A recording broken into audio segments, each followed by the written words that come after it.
simple ভাষাত ক'ব গ'লে যেনেকৈ আমাৰ কিছুমান অনলাইন প্লেটফৰ্ম ইউজ কৰি পেলাই আগতে কি আছিলে ধৰক আমি কোনোবা নিউজ পেপাৰত কিবা মানে মেছেজটো দিলোঁ বা বেলেগ বেলেগ প্লেটফৰ্ম দিলোঁ এতিয়া যদি অনলাইন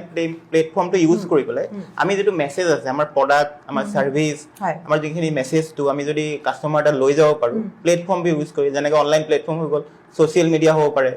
গুগলৰ প্লেটফৰ্ম চাৰ্চ ইঞ্জিন ছ'চিয়েল মিডিয়াৰ ভিতৰত ফেচবুক ইনষ্টাগ্ৰাম বাকী প্লেটফৰ্ম যোনবোৰ আছে অনলাইন প্লেটফৰ্ম বা ইমেইল সেইবোৰৰ দ্বাৰা আমি যেতিয়া মেছেজটো লৈ যাওঁ সেইটো ইজি হয় বহুত মানে আৰু টু ডাইৰেকশ্যনেল কমিউনিকেশ্যন হয় সেই অনলাইন প্লেটফৰ্মত যেতিয়া আমি মেছেজটো কওঁ সেইটোকে আমি চিম্পল ভাষাত ডিজিটেল মাৰ্কেটিং ক'ব পাৰোঁ ইয়াতে কি বেনিফিট হয় আপুনি টু ৱে কমিউনিকেশ্যন কৰিব পাৰে যেতিয়া আপুনি পেপাৰ এটাৰ এড দিব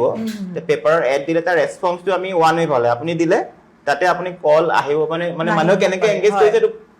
মেজাৰ কৰাটো অলপ দিগদাৰ হৈছে ইয়াতে কি হয় আপুনি যেতিয়া ধৰক আপোনাৰ কিবা প্ৰডাক্ট এটা লঞ্চ কৰিছে এতিয়া প্ৰডাক্টটো চলিবনে নাই সেইটো কাৰণে আপুনি মানুহৰ ফিডবেকটো মাৰ্কেটত কি চলি আছে সেইটো আপুনি ইনষ্টেণ্টলি পাই যাব তাতে মানুহৰ পৰা আপুনি যদি প্ৰডাক্টটো লঞ্চ কৰে কম বাজেটতে বা তাৰপিছত আপুনি গম পাব যে মানুহৰ কেনেকুৱা ফিডবেক পাইছে বা ভাল পাইছে বেয়া পাইছে কি ইম্প্ৰুভ কৰিব লাগে তাৰ দ্বাৰা আপুনি যোনটো MVD বুলি কয় যোনটো মানে আপোনাৰ সেই প্ৰডাক্টটো আপুনি মডিফাই কৰিব পাৰে মানে মডিফাই কৰি পেলাই কাষ্টমাৰ হিচাপত আপুনি প্ৰডাক্টটো মডিফাই কৰিব পাৰে ছাৰ্ভিচটো মডিফাই কৰিব পাৰে আৰু বিজনেছটো গ্ৰ' কৰিব পাৰে